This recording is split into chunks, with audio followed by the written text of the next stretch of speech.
ડભોઈ તાલુકાના રાજલી પાસે ધોળે દિવસે પીવાના પાણીની લૂંટ ચલાવવામાં આવી રહી છે. જાણે કે તંત્રની રહેમ નજર હોય તેમ હોટલ ધારકો પીવાના પાણીની લૂંટ ચલાવી રહ્યા છે. ડભોઈમાં એક તરફ ઉનાળાની શરૂઆતમાં અનેક ગામો પાણી માટે વલખા મારી રહ્યા છે, ત્યારે બીજી તરફ ડભોઈ તાલુકાના રાજલી ગામ પાસેથી પસાર થતી પીવાના પાણીની મુખ્ય પાઇપલાઇન પર અધિકારીઓની મિલીભગતથી પાણીની ઉઘાડી ચોરી થતી હોવાનું સામે આવ્યું છે. રાજલી પાસે આવેલા પાણીના વાલ્વમાંથી હજારો લીટર શુદ્ધ પાણીનો વેડફાટ થઈ રહ્યો છે, જેનો સીધો લાભ સ્થાનિક હોટલ ધારકો ઉઠાવી રહ્યા છે. સ્થાનિક સૂત્રોના જણાવ્યા અનુસાર રાજલી ગામ પાસેની આ પાઇપલાઇનના વાલ્વમાં મોટા પાયે લીકેજ છે. આ લીકેજને રિપેર કરવાને બદલે આસપાસના હોટલ ધારકોએ ત્યાં પ્લાસ્ટિકની થેલીઓ બાંધી પાઇપ અને ટોટીઓ ફિટ કરી દીધી છે.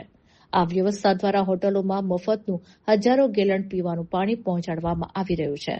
સૌથી ચોંકાવનારી વાત તો એ છે કે જ્યારે આ અંગે હોટલ સંચાલકોને પૂછવામાં આવ્યું ત્યારે તેઓએ નિર્ભયતાથી જણાવ્યું હતું કે આ વ્યવસ્થા પાણી પુરવઠા વિભાગના અધિકારીઓએ જ કરી આપી છે.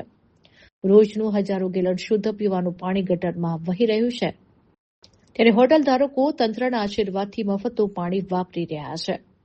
લીકેજ રિપેર કરવાની બહાને હોટલ ધારકોને પાણી વેચવાનો ખેલ ક્યાં સુધી ચાલશે તે પ્રશ્ન ઉપસ્થિત થઈ રહ્યો છે.